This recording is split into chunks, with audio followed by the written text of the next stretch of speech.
শহীদ মোহাম্মদ কামারুজ্জামান জামায়াত নেতা, ইসলামী ব্যক্তিত্ব, বুদ্ধিজীবী, সাংবাদিক, লেখক, সমাজসেবক সহ নানান পরিচয়ে পরিচিত ছিলেন তিনি। অথচ এই মানুষটিকে খুন ধর্ষণের মতো ভয়াবহ সব মিথ্যা অভিযোগে ফাঁসিতে ঝুলিয়ে খুন করেছে হাসিনা সরকার। আমরা জানি 2015 সালের 11 এপ্রিল ঢাকা কেন্দ্রীয় কারাগারে রাত 10:31 শহীদ কামারুজ্জামানের মৃত্যুদণ্ড কার্যকর করা হয়। তবে জানেন কি, এটা ওনার ফাঁসির নির্ধারিত সময় ছিল না। তার ফাঁসি হবার কথা ছিল ঠিক 10টায়। বাংলাদেশের অন্য কারো ফাঁসির বেলায় যেখানে 1 মিনিট দেরি করা হয়নি, সেখানে কামারুজ্জামানের ফাঁসিতে কেন 31 মিনিট দেরি হয়েছিল? হাসিনা পলায়নের পর সেই তথ্য সামনে এসেছে। তারই বিস্তারিত থাকছে রূপসী বাংলার এই পর্বে।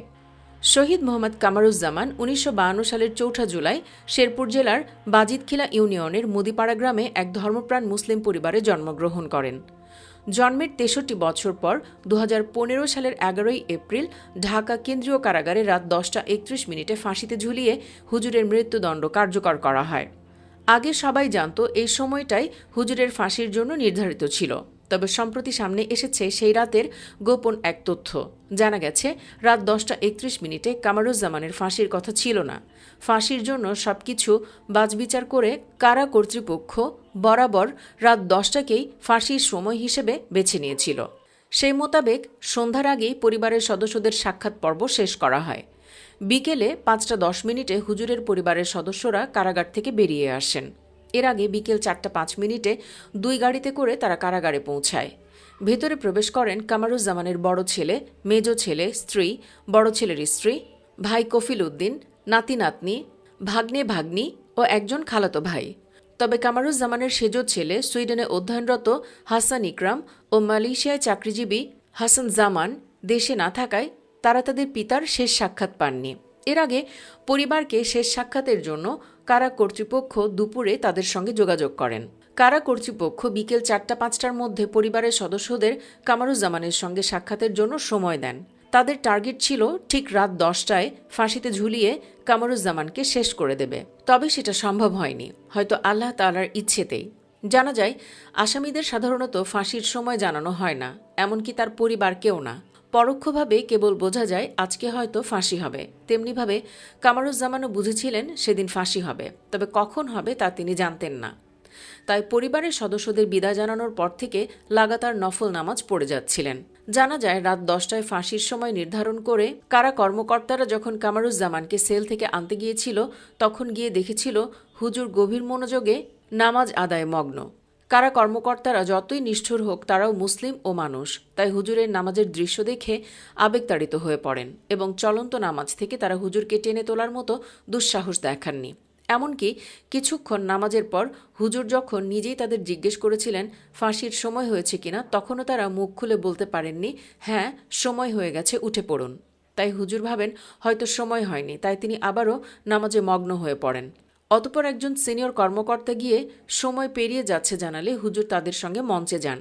আর এই কারণেই কামারুজ্জামানের ফাঁসি 30 মিনিট বিলম্বে 10:31 কার্যকর হয়েছিল। কেউ কেউ হয়তো ভাবতে পারেন কামারুজ্জামান হয়তো নামাজের মাধ্যমে কালক্ষেপণ করছিলেন, তিনি মৃত্যুকে ভয় পাচ্ছিলেন কিংবা আরও বাঁচতে চেয়েছিলেন। আসলে বাঁচতে কে না চায় বলুন?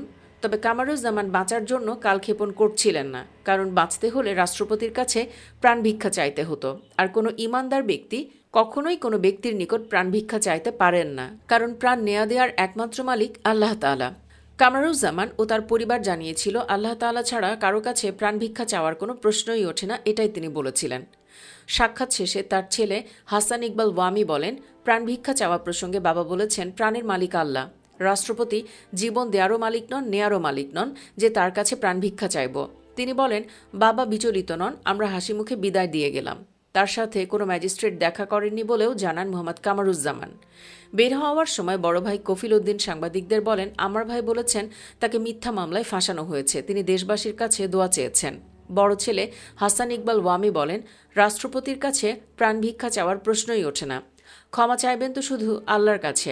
তিনি বলেন, আমার বাবার স্বপ্ন ছিল এদেশে ইসলামী শাসন কায়েম হবে, জামায়াতে ইসলামের নেতৃত্বে এদেশে ইসলামী শাসন প্রতিষ্ঠিত হবে।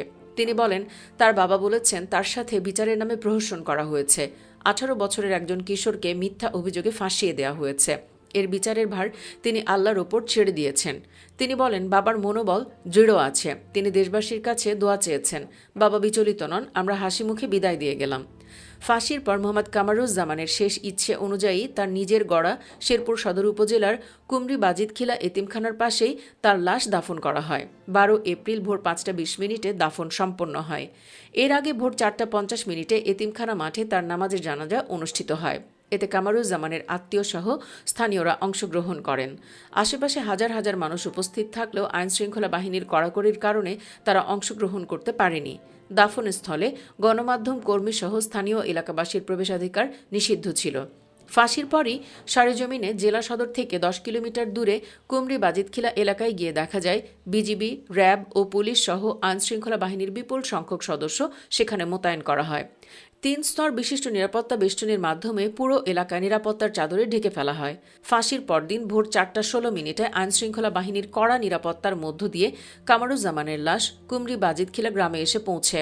এ সময় তার বড় ভাই মোহাম্মদ কফিল উদ্দিন লাশ গ্রহণ করেন। পরে কুমরি বাজিদখিলা এতিমখানা মাঠে অনুষ্ঠিত নামাজে জানাজায় ইমামতি করেন বাজিদখিলা দাখিল মাদ্রাসার ভারপ্রাপ্ত সুপার ও কামারুজ্জামানের ভাগ্নি জামাতা মাওলানা আব্দুল হামিদ। ভোর 6টার দিকে আইনশৃঙ্খলা বাহিনী নিরাপত্তা শিথিল করলে কামারুজ্জামানের কবরস্থানে হাজার হাজার নারী পুরুষের ঢল নামে। তারা কামারুজ্জামানের রুহের মাগফিরাত কামনা করে মোনাজাত করেন। এ সময় শোকে কাতর এলাকাবাসীর আহাজারিতে সেখানে হৃদয়বিদারক দৃশ্যের অবতারণা হয়। এলাকাবাসীর মাতম দেখে আইনশৃঙ্খলা বাহিনীর অনেক সদস্যের চোখও অশ্রুসজল হয়ে ওঠে। দিনভরই দূর দূরান্ত থেকে মানুষ আসতে থাকে কবর জিয়ারত করার জন্য। প্রত্যক্ষদর্শী সূত্রে জানা গেছে, সারা রাত প্রচুর ঝড় বৃষ্টি উপেক্ষা করে তার গ্রামের বাড়ির 5 বর্গ কিলোমিটারের বাইরে হাজার হাজার মানুষ রাতভর অপেক্ষা করেও জানাজায় অংশগ্রহণের সুযোগ পাননি। এমনকি ঢাকা থেকে লাশের সাথে যাওয়া গণমাধ্যম কর্মীরাও স্থানীয় বাজিদখিলা বাজারে ঘণ্টার পর ঘণ্টা আটকে ছিলেন। রাতে ওই এলাকায় প্রচুর ঝড় বৃষ্টি হয়। পুরো এলাকা বিদ্যুৎহীন হয়ে পড়ে। ভোর 4টার দিকে বিদ্যুৎ এলেও থেমে থেমে বৃষ্টি হচ্ছিল। তারপরও জনসমাগম কমেনি। কামারুজ্জামানের জন্মভূমি বাজিদখিলা ইউনিয়ন জুড়েই রাতভর শত শত আইনশৃঙ্খলা বাহিনীর সদস্য মোতায়েন ছিল। স্থানীয়রা জানায়, রাত 3টার দিকে হ্যান্ড মাইকে আওয়াজ আসে, যারা জানাজার জন্য এসেছেন তারা সসম্মানে চলে যান। জনতা যেতে না চাইলে পুলিশ বেপরোয়া লাঠিচার্জ শুরু করে। তখন অনেকেই দৌড়ে পাশেই ধানের চাতালে অবস্থান নেন। রাত 4:15টার দিকে শহীদ কামারুজ্জামানের কফিন এসে পৌঁছায় এতিমখানা চত্বরে। নিকটাত্মীয় ও কিছু গ্রামবাসীর উপস্থিতিতে নামাজে জানাজার পর 5:40 উপস্থিত হাজার হাজার জনতার গায়েবানা জানাজা অনুষ্ঠিত হয়। সেখানেও বাধা দেয় আইনশৃঙ্খলা বাহিনী। মাঠের পূর্ব অংশের অর্ধেক লোক জানাজায় শরিক হতে পারেনি। মাঝখানে ব্যারিকেড দেয়া হয়েছিল। এ সময় জনতা নারায়ে তাকবীর স্লোগানে আকাশ বাতাস মুখরিত করে তোলে। বাজিদখিলা ইউনিয়নের মধ্য কুমরি গ্রামের মুজিবুর রহমান ও আব্দুল কুদ্দুস বলেন, তারা নামাজে জানাজায় অংশগ্রহণের জন্য অজু করে প্রস্তুতি নিয়েছিলেন, কিন্তু আইনশৃঙ্খলা বাহিনী অনুমতি না দেওয়ায় জানাজায় অংশ নিতে পারেননি। বাজিদখিলা গ্রামের কামরুল ইসলাম বলেন, কামরুজ্জামানের নামাজে জানাজায় অংশগ্রহণের জন্য কয়েক হাজার মানুষ এতিমখানার আশপাশে সমবেত হয়েছিলেন, কিন্তু আইনশৃঙ্খলা বাহিনী তাদের জানাজাস্থলে আসতে দেয়নি। কুমরি বাজিদখিলা এতিমখানার পরিচালক নুরুল আমিন বলেন, জানাজায় কেবল শতাধিক মানুষ অংশগ্রহণ করার সুযোগ পায়। কামারুজ্জামানের বড় ভাই আলমাস আলী কান্নাজড়িত কণ্ঠে বলেন, আমার ভাই কামারুজ্জামান ছিলেন নিরপরাধ ও নির্দোষ। বিচারের নামে তাকে হত্যা করা হয়েছে। দর্শক, আপনিও কি তাই মনে করেন না? কামারুজ্জামান কি নির্দোষ ছিলেন না? ইয়েস অথবা নো লিখে কমেন্টে জানিয়ে দিন আপনার রায়। আর অবশ্যই ভিডিওটি লাইক দিন ও বেশি বেশি শেয়ার করুন। ধন্যবাদ সাথে থাকার জন্য।